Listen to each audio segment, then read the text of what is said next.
원래 저의 생각과 계획대로는 인도에 지금 있어야 되는데요. 오늘 여러분을 이렇게 뵙게 되고 아름다운 찬양에 동참할 수 있게 되어서 또 하나님께 감사합니다. 범사에 감사하라를 제가 좀 연습하는 그런 기간이었습니다. 우리 성 교수님께서 올해 인도 청명선교사 본부로 단기 선교 여행 간다는 소식을 듣고 우리 그곳에 정혜옥 선교사님 쓰신 나마스테 예수님 책을 우리 교회 앞에 여러 권 있잖아요. 그래서 그것 책을 다 정독하면서 꼭 한번 가보고 싶어서 우리 예준이를 데리고 가려고 제가 처음 마음을 먹었었습니다. 그런데 우리 예준이는 나중에 그 마라나타에서 우리 자기 또래 친구들, 우리 교회 친구들과 함께 페루 선교여행 기회가 생기니까 아빠 계획은 다 그냥 뒤로 하고 친구 따라 가겠다고 해서 제가 잡지 못했고요. 우리 성 교수님께서 그럼 아들 안 가면 안 갈 거냐고 물어보셔서 제가 그래도 선교지 가야죠 라고 하고 그렇게 준비를 했습니다. 한국에서 어떤 목사님은 직업이 뭐냐고 쓰니까 목사라고 안 쓸 수 없고 패스라고 썼더니 그 비자를 거절했다는 소식을 들어서 비자가 혹시 안 될까 걱정하면서도 패스라고 썼는데 잘 돼서 감사하고 이제 미국 패스포트도 다 리뉴를 하고 그리고 여러 개월 전에 티켓을 비싸지 않게 저렴하게 잘 구입하고 합회에서 단기 선교여행 다녀온다고 허가도 받고 많은 준비를 하고 마음에 설레었습니다. 우리 대부분 팀원들은 그 전주 주중에 미리 다 떠났는데 저는 이제 두 안식일을 비우기가 좀 부담이 돼서 우리 롤드베이 설교를 마치고 지난 안식일 밤에 드디어 기다리던 인도에 갈 준비가 되었는데요. 사람의 마음이 계획대로 다 되지 않는다는 것을 정말 절실히 체험하는 그런 시간이었습니다. 바로 이곳, 이 게이트 앞에서 제가 한 8시간을 앉아서 있었는데요. 제가 지난번에 여러분 제 몸 컨디션을 말씀드렸잖아요. 에어컨이 얼마나 추운지 옷을 있는 거 다 껴입고 바지를 2개나 껴입고도 벌벌 떨면서 8시간을 기다렸는데 새벽 2시간 처음에 비즈니스석을 타신 분을 다 태우더니 다 그분들이 다시 나오는 것입니다. 그리고 그분들을 제일 좋은 자리하고 저희는 밀려서 저 뒷자리에 있는데 잠시 후에 가겠다를 반복하더니 마침내 비행기가 캔슬됐다라고 말하는 것입니다. 새벽 2시경이 되어서야 300명이 넘는 승객들이 기다리는 비행기가 결함으로 운행을 취소한다고 그렇게 말을 하고요.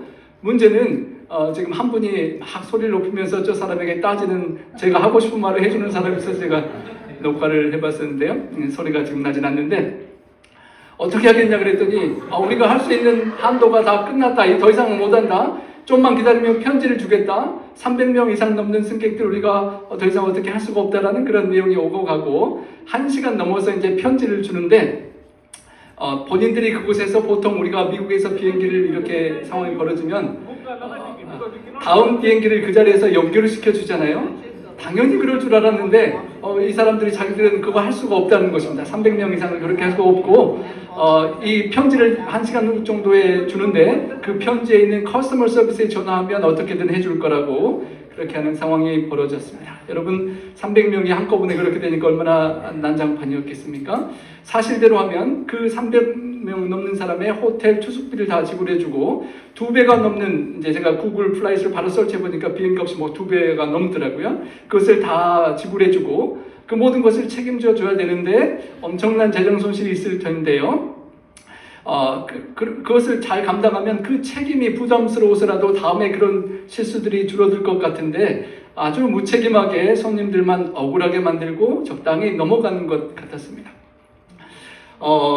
그 다음날 이제 전화통화가 커스터머 서비스가 될 때 그것과 제 여행사 익스피디아를 계속 주고받고 전화를 하는데요. 저에게는 비싼 여행사라도 여행사 통해 끊으면 대주겠다 말하고 제 여행 티켓 끊은 익스피디아가 전화하면 그렇게 못한다 손님 책임이다 그렇게 딴소리를 하고 그렇게 실갱이를 한참 벌이다가 나중에 에어인디아가 제공해주는 비행기를 타고 가면 이틀 후에 출발하고 또 경유하는 시간까지 거의 3일 이상이 소요가 되게 되는 상황이었습니다.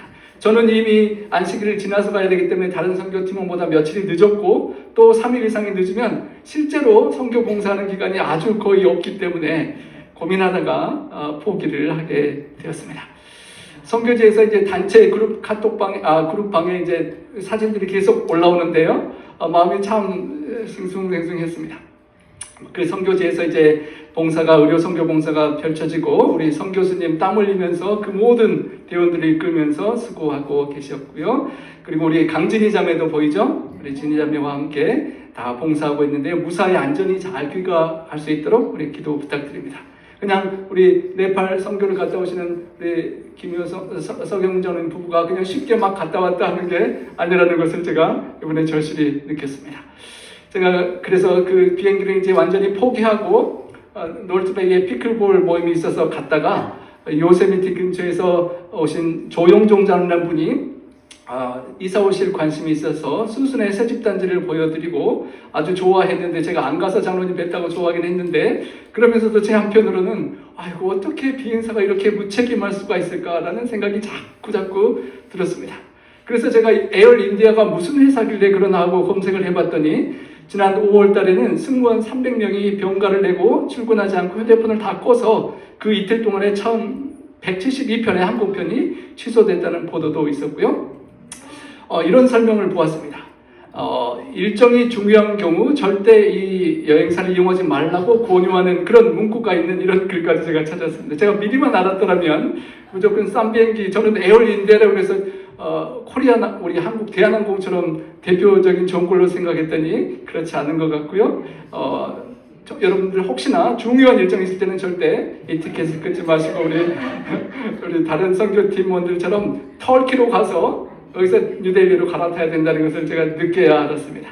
그래서 제가 우리 그 인도 델리에서 한 8년여 봉사하신 우리 박용호 박사님, 또 지금도 인도에서 선교하시는 분들이 이렇게 어려운 환경과 그런 상황에서 얼마나 수고를 하는지 조금이나마 깨닫는 그런 시간이었습니다. 여러분 아케디아라는 말이 있는데요. 헬라어로 게으름이라는 표현이라고 합니다. 아는 아니다 라는 뜻이고 키도스는 돌본다 라는 뜻인데요. 아케디아 하면 돌보지 않는다. 그 돌보지 않는 것이 게으름과 연결된다는 것입니다. 무책임하게 승객들을 돌보지 않고 알아서 하라고 책임을 안 지고 다 책임을 안 지려고 거짓말을 하는 그런 모습이 무책임하게 제게 보였는데요. 오늘 제가 생각해 보고 싶은 그 나태, 무책임, 게으름에 관한 우리 디톡스 힐링 캠프가 다가오면서 함께 생각하는 죽음에 이르는 죄, 우리 영혼에 우리를 죽음으로 몰아갈 수 있는 그 죄를 디톡스하고 제거해야 되는데 그 부분을 함께 생각해 보기를 원합니다. 네덜란드 화가 히에로니무스 보스의 작품 7가지 큰 죄의 그림인데요. 여기 나태를 이렇게 그려놨습니다. 교회에 가려고 여인이 옷을 잘 차려입고 성경을 들고 있는데 남편은 깊이 잠이 들어서 부인이 교회 가자고 깨우는 그런 모습입니다. 우리 시간이 많이 흘렀는데 옛날에도 우리 남편들이 교회 안 가고 그렇게 잘 잤는 것 같습니다.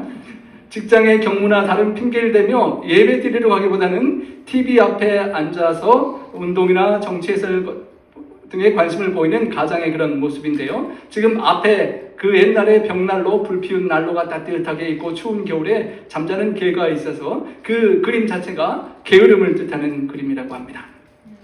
여러분, 게으른 자여 누구에게로 가서 배우라 그러죠?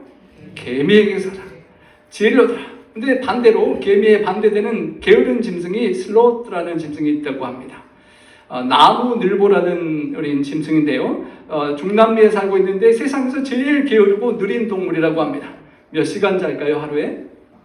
20시간을. 아이고, 어떻게 답답해서 누워있는지 모르겠습니다. 20시간을 잘 자고요. 원래 회갈색 털을 지녔는데 얼마나 게으르게 움직이지 않는지 이끼가 털에 끼어서 녹색이 자라날 정도로 그렇게 움직이지 않는다고 합니다. 일주일에 한 번 정도 용변을 보려고 어쩔 수 없이 움직인다라고 하는데요. 여러분, 솔직히 미국에 계시는 우리 분들은 이 게으름에 관한 설교는 거의 필요 없을 것 같지 않습니까? 우리 자녀들이 좀 왜 공부하나, 부모님 재산 좀 물려받으면 살 것 같은데 그런 딴 생각할 수도 있고, 또 가끔 직장을 가진 사람이 일하기 싫어하고 가정을 돌보지 않고 무책임하고 게으르게 살지만 우리 미국에 오신 분들은 대부분 너무 부지런해서 탈이지 우리 게으름에 관한 죄는 없을 것 같은데요. 그래도 좀 적용되는 부분이 있는 부분이 다른 측면에 있는 것을 제가 생각하게 되었습니다. 잠언에서는 계속 반복해서 게으름을 경계하는데요. 게으름이 사람으로 깊이 잠들게 하나니 해태한 게으른 사람은 줄일 것이니라. 게으른 자는 손을 그릇에 넣고도 입으로 넣기를 괴로워하느니라. 그레데이는 배만 위하는 게으름장이라. 부지런한 자의 손은 다스려도 게으른 자는 부림을 받느니라. 게으른 사람은 부리는 주인에게 이에 초같고 눈에 연기같이 거슬린다. 게으른즉 석가래가 퇴락하고 손이 부러진즉 집이 샌다. 얼마나 게으른지 석가래 지붕을 받쳐둔 갈빗대가 무너져도 그냥 놔두고 물이 새는 상황을 말하고요. 문짝이 돌적기를 따라서 도는 것 같이 게으른 자는 침상에서 구르느니라. 우리 돌적기 문짝이 있으면 이렇게 딱 잡혀서 이거밖에 움직이지 못하잖아요. 그래서 우리 한국 사람들이 재밌게 말해 방에 콕 박혀서 방콕만을 가든지 방 굴라대시 방에서 굴러다닌다라고 그것만 간다는 말을 우리가 하는데요. 어떤 게으른 자는 말하기를 사자가 밖에 나가 있은즉 내가 나가면 거리에서 찢긴다. 그러니까 나는 밖에 나가지 않고 침대에서 꼭 안전하게 있어야 된다라고 말하면서 핑계를 댄다고 하고요. 게으른 사람은 가을에 밭 갈지 않아서 거둘 때에 구걸할지라도 얻지 못한다. 게으른 자의 밭과 지 없는 자의 포도원을 지나며 본즉 가시덤불과 거친 풀로 덮였고 내가 생각이 깊었고 훈계를 받았노라. 좀 더 자자, 조금 더 졸자, 손을 모으고 조금 더 누워있자 하니 내 빈궁이 강도같이 오며 곰핍이 군사같이 이르리라.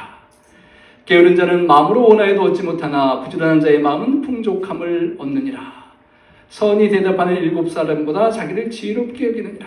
내가 똑똑하고 지혜로워서 안전하게 내 방에 있는 거지 게을러서 그렇지 않다라고 교만하다는 것입니다. 게으른 자의 길은 가시울타리 같으나 정직한 자의 길은 대로니라. 여러분 계속 반복되는 게으름을 경계하는 잠언의 이야기입니다.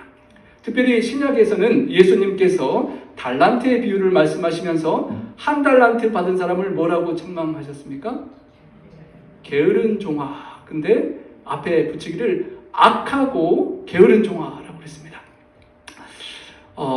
나는 심지 않은 데서 거두고 해치지 않은 데서 모으는 줄로 내가 잘못 알았더라면 내가 마땅히 돈을 이자 붙이는 사람에게 맡겨서 원금과 이자를 받게 했어야 한다라고 말하는데 여러분 하나밖에 못 받았는데 그거 좀 실수 안 하려고 보호해둔 게 그렇게 악한 일이라고 생각이 되십니까?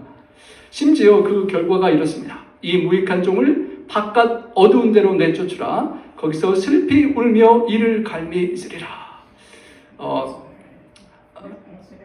지옥이 영원히 불타는 것을 믿는 사람들은 지금 빛 대신 하나님에서 쫓겨나서 영원히 슬피 울며 불타고 이를 간다는 상황이고 우리가 성경을 따라 믿는 것은 정말 개인이 멸망하게 된다는 한 사람의 운명이 결정되는 이 중대한 심판을 게으르고 악하기 때문에 받는다는 것입니다. 실물교훈에 보면 책임을 소홀히 한 자들은 크신 재판장에 의해 악을 행한 자로 분류되고 심판받는다라고 표현했습니다. 직무에 태만하고 하나라도 맡겨진 그 책임을 무책임한 결과가 자신의 생명을 잃는 결과가 된다는 것입니다. 게으른 자의 욕구가 그를 죽인다라고 성경은 또한 표현합니다. 게으름은 우리를 멸망케 하는 결과를 낳을 수 있고 나의 게으름은 다른 사람을 죽게도 할 수 있는데요. 우리 방송의 소식은 당시 택시에 탔던 승객들이 특별한 조치 없이 현장을 떠난 사실이 알려져 논란이 일고 운전자가 심장마비가 왔는데 어제 오전 대전 서구의 한 도로에서 승객들이 급하게 공항 가느라고 그냥 방치하고 가서 운전자가 죽었다는 세상에 어떻게 그럴 수가 있나 그렇죠? 선을 행할 줄 알고도 무책임하면 죄가 되고 남도 죽일 수 있는 것을 우리가 보게 됩니다. 제가 처음에 저의 비행기 이야기를 하면서 무책임하면 사람들에게 아픔을 주는데 그 무책임함 때문에 게으름 때문에 34,000명의 백성이 죽게 된 엘리 제사장의 이야기가 참 제 마음에 그 게으름의 주인공으로 보여서 함께 생각해 보기를 원합니다. 40년간 대제사장이고 사사로 활동한 사람이었는데 그의 삶에 무엇에 문제가 있었기 때문에 그런 큰 비참한 결과를 보게 되었는지 생각해 보는데요. 여러분 느헤미야, 다니엘을 생각하면 기도하는 모습이 상상이 될 것입니다. 그런데 몇 번 나오지 않는 엘리의 이야기 나오면 꼭 앉아있더라, 침상에 누워있더라는 말이 두세 번 그렇게 나와서 안일하게 편안하게 앉아있는 그런 게으른 모습이 묘사되곤 합니다. 처음 그에 대해 등장하는 얘기는 사무엘의 어머니 한나와 연결되는데요. 한나가 속으로 기도하고 입술만 움직이고 음성을 들리지 않게 특별하게 간절히 기도하는 모습을 보고 엘리 제사장이 술 취한 줄로 생각했다라고 나옵니다. 그리고 내가 언제까지 취하여 있겠느냐, 포도주를 끊으라 라고 말했다는 것입니다. 한나가 저를 악한 여자로 여기지 마십시오. 원통함과 격분됨이 많기 때문에 그렇게 기도했습니다 라고 말했습니다. 여러분, 만약에 슬프고 아픈 일이 있어서 교회 와서 눈물을 흘리고 기도하는데 저 같은 목회자가 잠깐 쉬는 사이에 찾아오더니 술 좀 마시지 마세요. 교회 와서 왜 술 주정하세요? 라고 그렇게 말하면 여러분 어떠시겠습니까? 교회 나오시기가 좀 힘드시겠죠? 엘리 제사장이 간절히 통곡하고 기도하는 여인에게 어떻게 좀 기도를 함께 해드릴까요? 얼마나 마음이 아프신지 그렇게 물어봐야 될 텐데 술 취했다라고 잘못 판단하고 술 좀 그만 마시라고 그렇게 나무라는 그런 상황이 벌어지는 것입니다. 엘리가 벌써 분별력과 판단력을 잃어가고 있는 모습이 처음부터 등장하는 것입니다. 그리고 두 번째로 나오는 이야기는 엘리의 아들들의 이야기입니다. 우리 예준이가 페루에 지금 갔다 이제 곧 다음 주에 올 텐데요. PK라 그러죠. Pastor's Kids. 제가 고등학교 때 저희 한 반에 나이 많은 목사님 아들 형이 있었는데 부모님 속으로 엄청 썩이다가 늦게 와서 저랑 공부하는 나이 진짜 많은 형이 있었습니다. 근데 그때 PK를 생각했는데 혹시 우리 예준이가 그런 PK로 방어하는 사람이 되지 않을까 이 본문을 보면서 제가 많이 생각하게 됐는데요. 엘리 제사장의 아들들의 이야기가 나옵니다. Pastor's Kids인데요. 행실이 나빠서 여호와를 알지 못하더라. 제사장 밑에 자녀로 자라나면 여호와를 알지 않을래야 않을 수가 없고 보고 듣고 살아가는 것이 하나님을 알게 되는 건데요. 알지 못했다라는 말이 무슨 말일까요? 본문에는 They had no regard for the Lord. 하나님을 no regard, 별로 관여하지 않고 신경 안 쓰고 막 살았다라는 것입니다. 머리로는 하나님에 대해서 평생 듣고 보고 아버지 하는 것을 봐서 교회에 대해서 하나님에 대해서 알긴 아는데 하나님을 아주 쉽게 이렇게 취급하고 살아갔다는 것입니다. 우리 손주들이 할아버지 할머니를 쉽게 알고 하는 손주들도 있을 텐데요. 그렇게 여호와를 홀대했다는 그런 표현입니다. 어떻게 했냐면 제사장들이 백성에게 행하는 관습을 이러한데 어떤 사람이 제사를 드리고 그 고기를 삶을 때에 냄비에나 솥에나 큰 솥에나 가마에 찔러 넣어서 삼지창 갈고리를 찔러서 딱 찝히는 것을 빼서 자기가 가져갔다는 것입니다. 참 특별한 상황이죠. 실로에 그곳에 온 모든 예배드리러 온 사람들에게 그렇게 할 뿐만 아니라 심지어는 기름을 태우기 전에 종을 보내서 말하기를 구워서 좀 맛있게 먹어야 되겠으니까 삶지 말고 삶기 전에 생고기를 나한테 달라라고 그렇게 요청을 했다는 것입니다. 그 사람이 말하기를 성경 말씀대로 반드시 먼저 기름을 태운 후에 그 후에 내 제사장이 원하는 대로 가져가라 라고 말하면 아니다.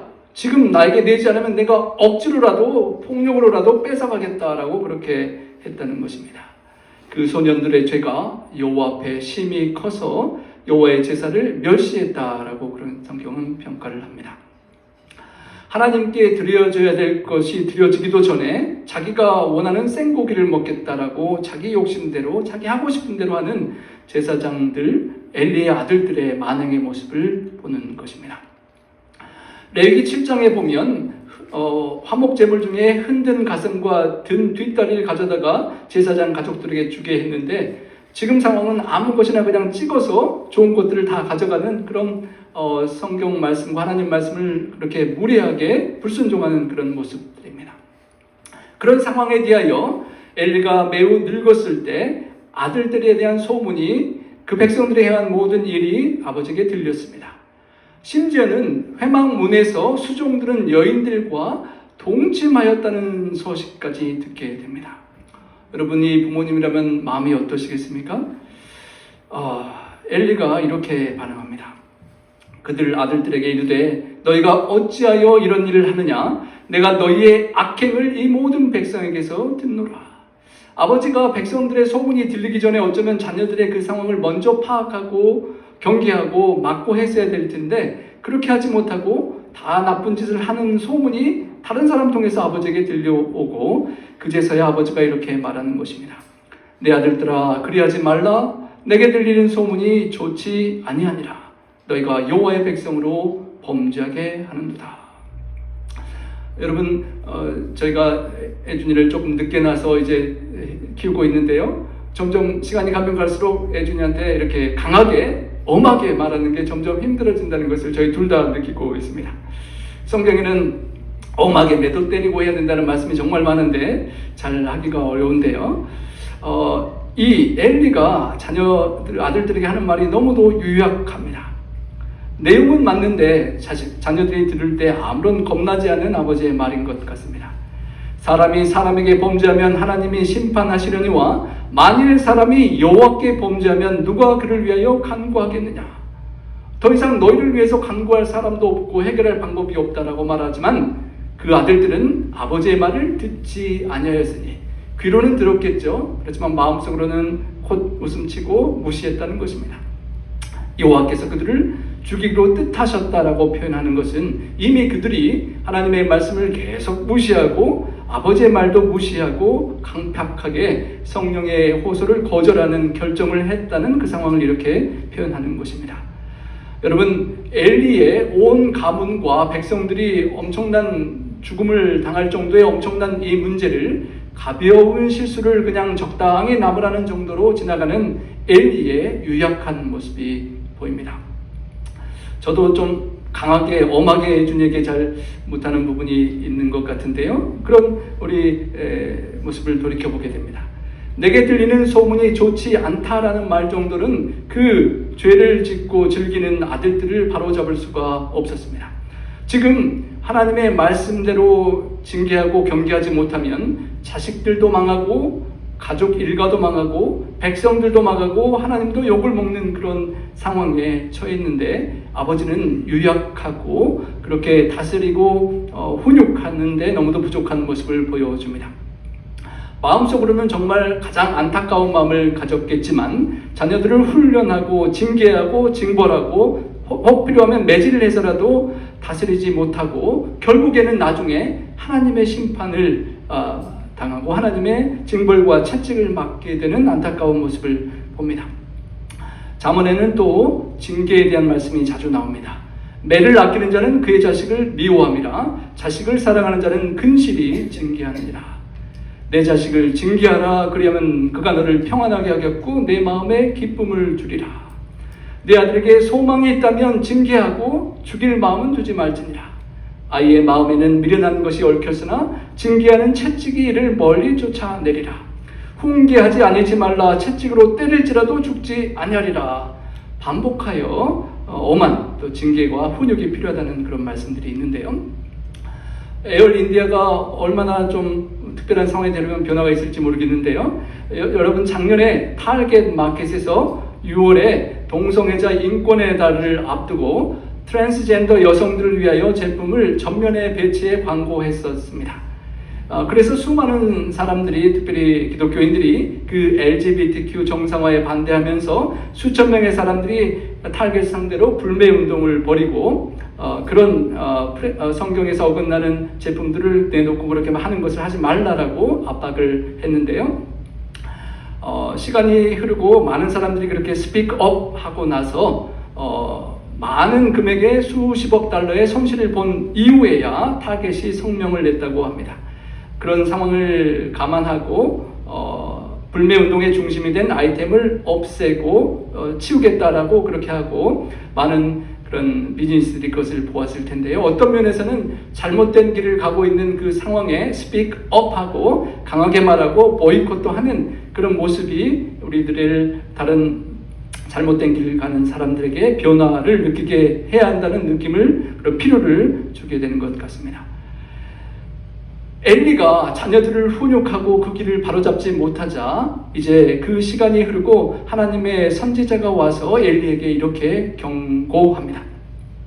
너희는 어찌하여 내가 내 처소에서 명령한 내 재물과 애물을 밟으며 내 아들들을 나보다 더 중히 여겨 내 백성 이스라엘 드리는 가장 좋은 곳으로 너희들을 살찌게 하느냐.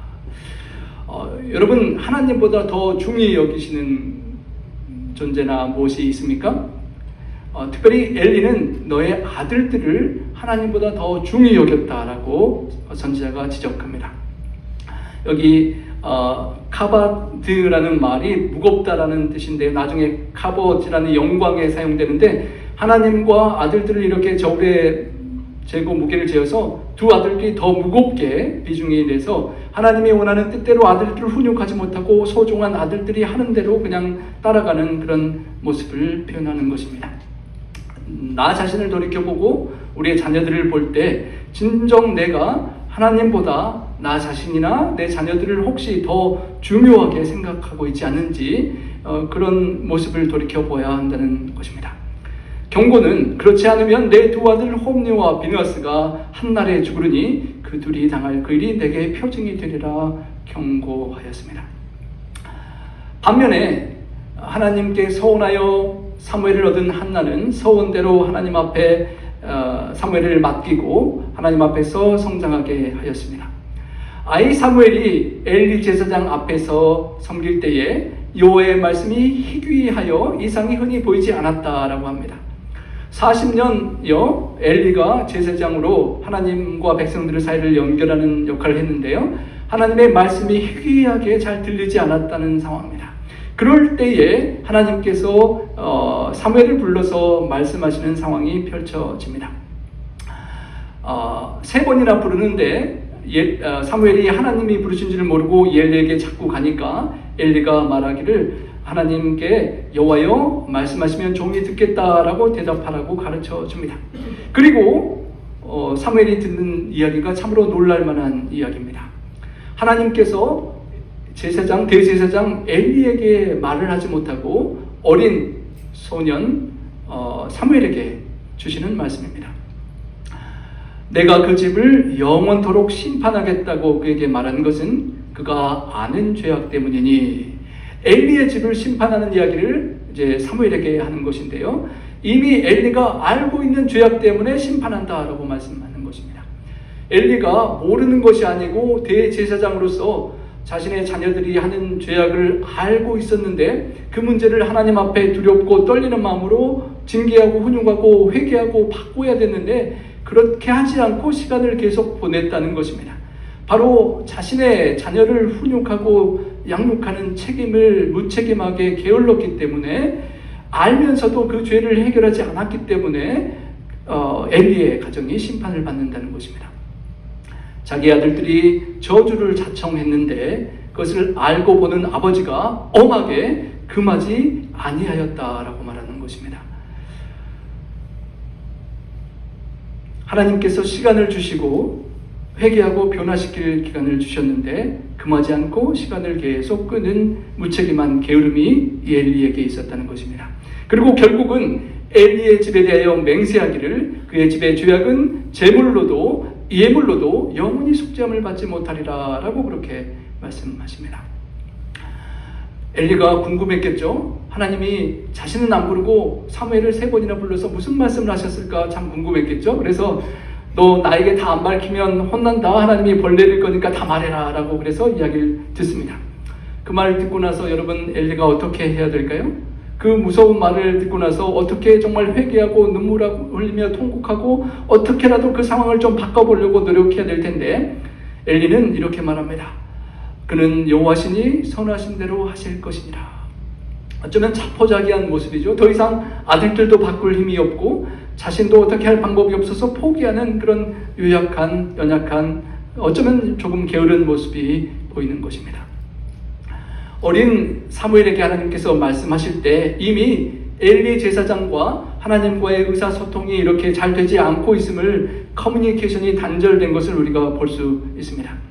제사장이 하나님의 음성을 듣고 백성들에게 전달하고 백성들의 소원을 하나님께 기도로 아뢰어야 될 사람인데 이미 하나님의 말씀이 희귀했다고 할 정도로 엘리는 하나님과의 소통을 많이 잃어버렸던 것입니다. 그래서 급기야 어린 사무엘을 통하여 하나님의 말씀이 오고 또 그 말씀도 다른 내용이 아니라 엘리 집안을 심판하는 그런 말씀을 듣게 되는 것입니다. 여러분 우리가 정말 미주에 와서 바쁘게 열심히 살아가지만 한편으로 다른 게으를 수 있는 측면은 삶이 바쁘기 때문에 여러 가지 일이 많기 때문에 일정한 시간을 두고 새벽에 중요한 첫 시간을 하나님께 드리고 하나님 말씀을 묵상하고 하나님을 깊게 기도하고 어떤 상황이 벌어질 때 하나님께 묻고 기도하고 하나님의 뜻을 구하는 그런 하나님과의 의사소통을 게을리할 수 있다는 것입니다. 엘리처럼 하나님과의 의사소통과 교통을 소홀히 하지 않는 우리 개인적인 영성의 생활을 하나님께 드리는 소통을 게을리하지 않는 우리 모두가 될 수 있기를 소망합니다. 엘리가 하나님과의 그 소통을 잃어버리고 사무엘에게 하나님께서 말씀이 갈 정도로 그는 하나님과 소통하는 일에 게을렀음을 알 수 있습니다. 그래서 그 하나님과의 소통이 멀어졌기 때문에 자기 자신도 하나님 앞에 제사장의 소명을 다할 수 없었고 어쩌면 자녀들에게 그토록 매를 때리더라도 죽지 않을 테니까 강하게 훈육하라는 하나님의 말씀을 잘 듣지 못하고 실천하지 못했던 것입니다. 40년 동안 대제사장이요 사사로서 온 백성을 지도하는 리더로서 여러분 40년 동안 섬겼다면 그래도 대단한 분 아니십니까? 사무엘을 양육하고 훈육하는 스승의 역할도 했음을 볼 때 나름 대단한 분인데 그래도 약한 점은 자녀들 앞에 너무도 약했다는 것입니다. 오늘은 바쁘니까 내일 하지 뭐 라는 그런 생각들로 하루하루가 흘러갔을 것이고 자신의 죄악과 게으름과 자녀들의 죄악을 회개하기를 미루고 그냥 살다가 그렇게 심판을 받게 되었던 것입니다.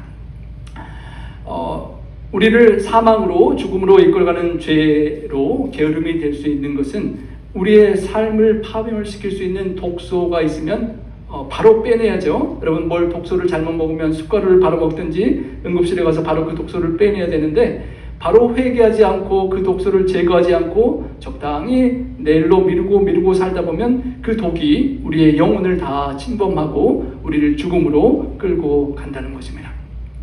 자신과 가족뿐만 아니라 자신이 섬기고 있는 백성들에게도 큰 영향을 미치는 것을 보게 됩니다. 이스라엘이 블레셋 사람을 앞에서 패하여 전쟁에서 죽임을 당한 숫자가 얼마라고요? 4,000명이나 처음에 죽게 되었습니다. 그 상황 속에 백성의 장로님들, 리더들이 고민하고 생각하기를 왜 우리가 오늘 블레셋 앞에서 패하게 하셨는가 생각하고 하나님과의 연결이 제 대제사장부터 끊기고 장로님들도 끊겨서 하나님의 뜻을 구하는 대신에 주변 이방 사람들이 하는 것처럼 그런 생각들을 하는 것입니다. 하나님이 임재를 상징하는 언약궤를 가져와서 전쟁을 하면 이길 수 있을 것이라는 그런 인간적인 생각을 하면서 하나님께 기도하지도 않고 하나님의 조언을 듣지도 않고 그런 인간적인 생각을 진행시키는 것입니다. 여호와의 언약궤를 실로에서 갖다가 우리 중에 있게 하고 전쟁을 하면 그 하나님의 임재의 상징인 언약궤 때문에 우리가 전쟁에서 승리할 수 있을 것이라는 그런 인간적인 그 언약궤를 부적을 붙이고 승리하는 것처럼 생각하는 그런 모습을 보여줍니다. 엘리 대제사장의 영성이 흐트러지고 장로님들과 모든 리더들이 함께 하나님의 뜻에서 벗어나는 모습을 보는 것입니다. 이에 백성이 실로의 사람을 보내어 언약궤를 가져옵니다. 하나님의 말씀과 법칙에 따라서 그런 절차도 밟지 않고 급하게 전쟁에서 지지 않게 하여 서둘러 가져오되 특별히 그 가져오는 상황에 엘리의 두 아들 홈니와 비느하스가 언약궤와 함께 거기 있었다는 것입니다. 이미 하나님의 제물을 함부로 삼재창으로 고기를 꺼내 먹고 하나님께 드리기 전에 자기가 먼저 취했던 이 불손한 제사장들이 하나님의 언약궤를 소중히 여기지 않고 함부로 빨리 가져와서 전쟁에 이기려는 그런 실수를 했을 것이라는 것을 우리가 당연히 짐작할 수가 있습니다. 그래서 언약궤가 아니까 모든 백성이 고함을 지르고 야 이제 이겼다, 승리할 수 있다라고 그렇게 고함을 지르는 상황에 블레셋 사람들이 겁을 먹었습니다. 출애굽 당시에 그 언약궤가 따르면 모든 열재앙이 있고 어려움이 있었는데 우리가 어떻게 할까 두려웠지만 그래도 한번 잘 싸워보자라고 싸웠습니다. 그런데 그 싸움이 얼마나 이스라엘이 심하게 패했는지 각기 장막으로 도망쳤다라고 기록합니다. 그 진영으로 도망친 것이 아니라 다 자기 집으로까지 도망가 버렸다는 것입니다. 완전히 패배하고 그때 보병이 엎드른 자가 3만 명이나 되었다는 것입니다. 그리고 하나님의 괴는 빼앗겨 버리고 엘리의 두 아들 홈리와 비느하스는 선지자의 예언대로 한날 죽임을 당하고 말았습니다. 여러분, 엘리가 이 상황에서 무엇을 어떻게 하고 있었어야 할까요? 엘리가 길 옆 자기의 의자에 앉아 기다렸다라고 합니다. 무릎 꿇고 통곡하며 간절히 기도하고 있다라고 하면 좋을 텐데 그냥 앉아서 편안하게 앉아서 기다리면서 그 마음속에는 하나님의 언약궤로 말미암아 떨릴 즈음이었더라라고 했습니다. 여러분, 일이 잘 될 때는 그냥 편안하게 앉아 있다가라도 무슨 삶에 어렵고 두려운 일, 떨리는 일이 생기면 어떻게 합니까? 여러분, 우리가 그때는 무릎을 꿇게 되고 하나님께 매달리게 되잖아요. 그런데 엘리가 어찌 되었는지 괴로 말미암아 떨리는 그 즈음에 정말 요세푸스의 기록에 의하면 너희 아들들이 만약 언약궤를 빼앗긴 후라면 너희가 그때까지 살아남으면 살아서 내 앞에 나타나지 말라라고 아들들에게 지시했다라는 기록이 있을 정도로 두려운 마음으로 그 궤가 갔는데, 그럴 즈음이면 정말 무릎 꿇고 간절히 엘리가 기도했다라는 기록이 남아야 할 텐데 그는 앉아서 어떻게 되나 기다리는 그런 부족한 게으른 무책임한 모습을 보여주는 것입니다. 그리고 하나님께서 함께 하신다는 상징적인 법궤가 이제 빼앗기고 아들들도 죽는다는 소식을 들을 때 그는 비참한 최후를 맞이하게 됩니다. 하나님의 뜻도 묻지 않고 하나님의 뜻 안에 강하게 지키고 뜻을 따라야 될 언약궤도 보호하지 못한 그 엘리는 두 아들이 예언대로 하루아침에 죽게 되고 하나님의 궤까지 빼앗겼다는 놀라운 소식을 앉아있다가 듣게 됩니다. 그리고 그 궤에 대한 말을 들을 때에 놀라서 의자에서 뒤로 넘어져 문 곁에서 목이 부러져 죽는 비참한 최후를 맞이하게 됩니다. 그런데도 안타깝게도 또 한 문장이 더해지는데요. 나이가 많은 것은 40년을 수고했던 것을 아는데 비대한 까닭이라 라는 말이 붙는 것입니다. 여러분, 대제사장으로 40년을 봉사했는데 몸이 비대하고 둔하여 죽었다라는 그 문장이 붙는다는 것은 얼마나 슬픈 안타까운 표현입니까?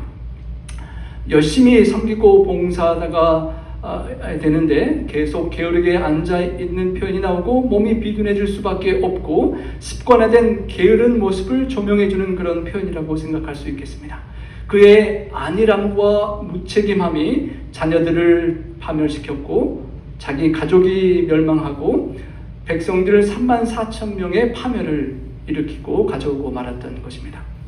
그리고 더 안타까운 소식은 그의 며느리 홈리와 비느하스 두 아들 중에 비느하스 아들의 아내가 임신해서 손주가 태어날 때가 가까웠는데 하나님의 궤를 빼앗겼다는 소식을 듣고 신심이 가득했던 그 며느리가 놀라고 시아버지와 남편이 죽은 소식을 듣고 갑자기 아파서 몸이 굽으려 해산하게 됩니다. 주변에서 당신 아들 낳았으니까 그렇게 두려워하지 말라라고 위로를 하는데 그것은 신경도 쓰지 않고 이렇게 말하는 것입니다. 영광이 이스라엘에서 떠났다. 그 뜻으로 이가봇이라고 아들의 이름이 붙여졌습니다. 하나님의 언약궤가 빼앗기고 시아버지와 남편이 다 죽었기 때문이며 가장 중요한 것은 하나님의 영광이 이스라엘에서 떠났다. 내 아들이 태어난 것도 기쁨도 관여치 않고 하나님의 놀라운 영광이 우리에게서 떠났다는 것을 안타까워하며 죽어가는 며느리의 또 슬픈 모습을 봅니다. 여러분, 죽음에 이르는 죄가 게으름이 될 수 있는 것은 이처럼 우리에게 주어지는 하나님의 은혜의 기회에 회개할 기회를 주실 때 회개하지 않고 하루하루 미루며 무책임하게 게으르게 살다가 우리의 자신과 가족과 이웃과 우리가 섬길 수 있는 모든 영혼들을 멸망으로 이끌 수 있음을 생각할 때 참으로 두려운 죄가 되는 것입니다. 선지자가 사무엘상 22장 30절에 예언했던 것처럼 내 집과 조상의 집이 내 앞에서 영원히 행하리라 약속했었지만 그렇게 불순종한 엘리 때문에 결국에는 성경에 나온 대로 고손 아비아달이 솔로몬에 의하여 대제사장 직분에서 해임되고 고향으로 돌아가고 대신 사독이 맡게 되어서 경고대로 엘리의 가문이 대제사장의 직분에서 제외되는 그런 슬픈 결과를 보게 됩니다. 여러분, 이엘리의 정말 모습이 반면 교사처럼 우리에게 기록되어 있을 때 과연 나의 삶 속에, 우리의 삶 속에 편안하고 안락하게 안주하고 싶은 나의 의자는 과연 무엇인지, 나의 삶에 돌이켜야 될 것은 무엇인지 생각해 보아야 하겠습니다.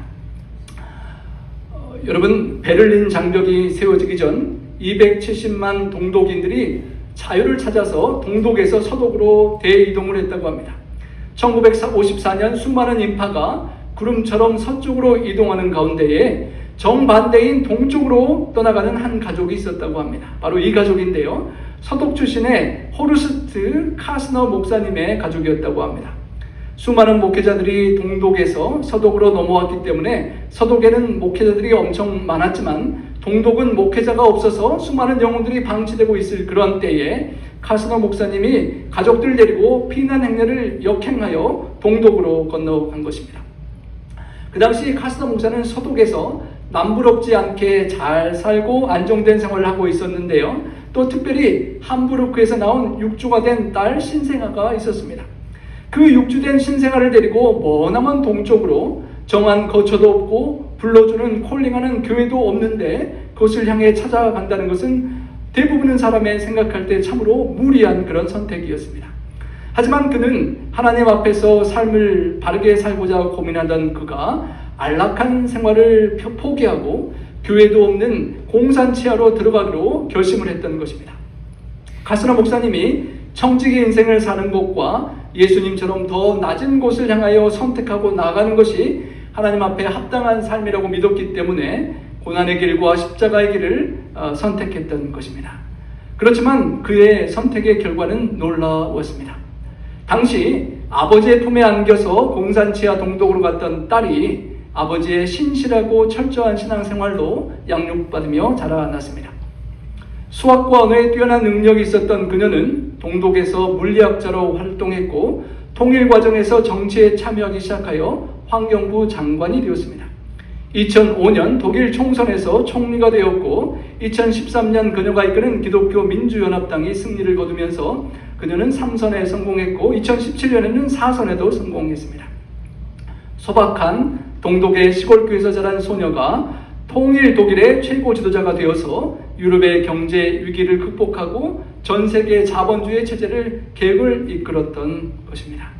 그 당시에 가치나 풍조를 따르지 않고 하나님의 뜻을 따라 살겠다라고 시대를 역행했던 그 아버지의 선택이 바로 통일 독일을 이끌고 있는 앙겔라 메르켈 총리를 양육하게 된 비결이었던 것입니다. 그녀의 재임 기간 동안 그리스의 경제 위기와 우크라이나 분쟁과 시리아 난민 사태 등의 그런 국제적인 어려움들이 많이 제기되었지만 그것을 해결하는 과정에서 더 큰 영향력을 미치게 되었고 2006년부터 2015년까지 2010년 한 해를 제외하고 포브스에서 그녀를 세계에서 가장 영향력 있는 여성 1위에 선정했다고 합니다. 그리고 화면에 보이는 2015년 타임즈에서 그녀를 자유세계의 총리라는 이름으로 그 해 올해의 인물로 선정하기도 했다고 합니다. 여러분, 신명기 31장 8절에 여호와가 내 앞서 행하시며 너와 함께하사 너를 떠나지 아니하며 버리지 아니하리니 너는 두려워 말라 놀라지 말라 하시는 하나님의 약속을 믿고 모든 사람들이 피난에 오는 동독으로 믿음으로 갔던 그 아버지의 믿음이 이 놀라운 역사를 이루어냈던 것입니다. 넓고 많은 사람이 가는 길이 아니라 좁고 협착한 길이라도 그 길을 선택하고 십자가의 길을 갔던 아버지의 선택으로 그 절망적인 상황 속에서 믿음으로 이겨내는 그것을 보고 자란 딸이 훌륭한 리더가 되었던 것입니다.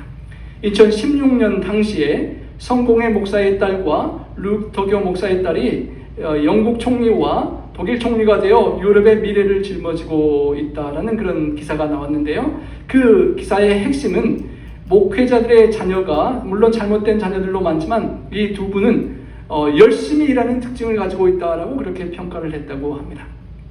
부모님으로부터 신실한, 성실한, 부지런한 삶을 보고 배우면서 열심히 섬기고 봉사하는 딸들로 양육해 내었다는 것입니다.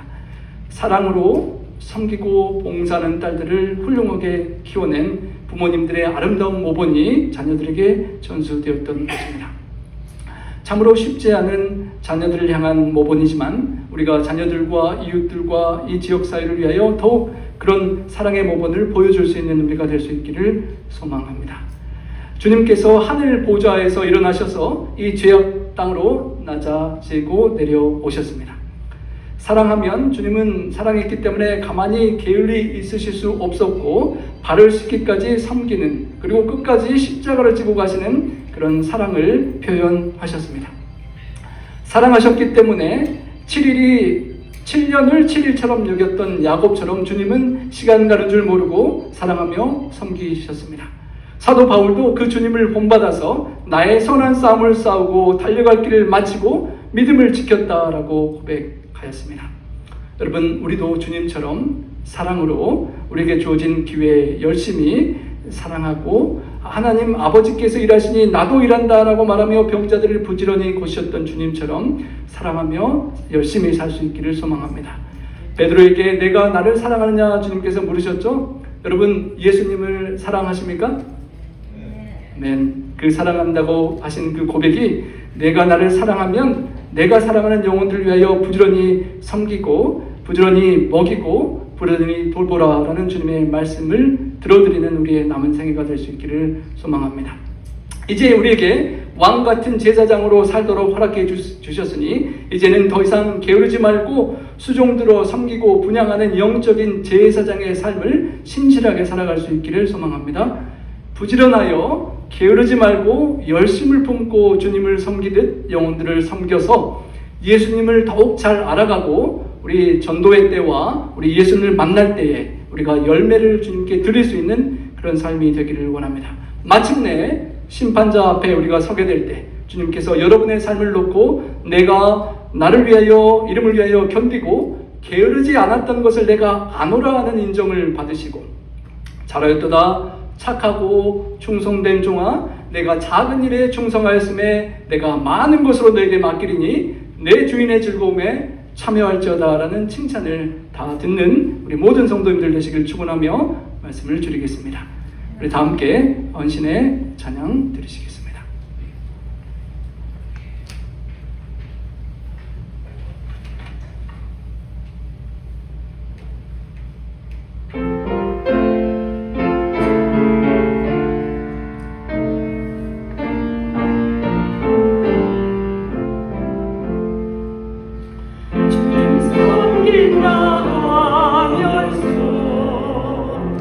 세상 내 아들 즐겨내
사랑의 아버지 하나님, 40년이나 되는 긴 세월을 온 이스라엘의 대제사장으로 사사로 훌륭히 또 감당해냈던 이 엘리가 주님 두 아들들을 하나님보다 더 소중히 여기고 더 무겁게 여겨서 하나님의 뜻을 깨어서 듣지 못하고 자녀들을 열심히 훈육하지 못하여 아들들이 멸망당하고 가문이 멸망하며 34,000의 백성이 고난당했던 아픈 반면 교사의 거울을 살펴보게 하심을 감사합니다. 하나님, 우리에게 아직 기회를 주시고 시간을 주시고 우리의 부족함과 우리의 죄악과 나의 자녀들과 우리 가족의 죄를 회개할 시간을 하나님께서 주시는 은혜의 시간이 있을 때 아직 하나님의 영광이 우리에게 있고 하나님께서 우리에게 맡겨주신 사역과 일들이 아직 우리에게 있을 때에 하나님 신실히 근면히 정말 회개하고 돌이키며 하나님께서 원하시는 그런 주님을 따라가는 사랑의 열심 있는 섬김의 삶을 살아갈 수 있도록 주님 도와 주시옵소서. 우리가 연약함을 고백하오니 성령님께서 함께 해주시고 우리의 죄악을 다 불태우시고 우리의 사랑하는 자녀들의 굳은 마음과 불순종하는 것들을 주님께서 다 꺾어주시고 성령의 강한 능력으로 하늘의 뜻으로 돌이키게 주님 인도하여 주시옵소서. 하나님 앞에 신실하고 하나님 보시는 앞에 존절하게 우리에게 주어진 남은 생애를 근면하고 성실하게 살아감으로 주님 한 달란트 비록 작은 것을 맡았다 할지라도 게으르고 악한 종처럼 그냥 방치하는 것이 아니라 하나님께서 우리에게 맡겨주신 그것을 책임지고 신실하게 운영하여 하나님 아버지 앞에 배가여 돌려드릴 수 있는 잘할도다 착하고 충성된 종이라는 칭찬을 우리 모두 들을 수 있도록 함께하여 주시옵소서. 하나님 엘리처럼 하나님과의 관계와 기도를 놓치지 않게 도와주시고 에녹처럼 주님 죽을 때까지 주님 만나는 그 순간까지 늘 동행하며 주님과 함께 소통하는 깨어있는 우리들 되게 도와주시옵소서. 주님 디톡스 세미나가 가까이 다가옵니다. 우리의 건강에 독소를 다 빼어낼 뿐만 아니라 우리의 영혼을 사망으로 몰아가고 우리의 사랑하는 가족들과 자녀들과 이웃들을 멸망으로 몰아가는 영혼의 죄악들을 주님 다 제거하고 주님 우리 모두가 다 함께 하늘로 갈 수 있는 우리 교회 또 이웃들 될 수 있도록 축복하여 주시옵소서. 귀한 헌물을 구별하여 드리고 시간과 재능과 삶을 바치는 우리 성도님들께 하나님 축복해 주시고 하나님에서 공급하신 축복이 세상에 전해지는 축복의 통로들로서 복된 삶을 살아가실 수 있도록 함께하여 주시옵소서. 우리 구주 예수님 성호지하여 간절히 축원하옵나이다. 아멘.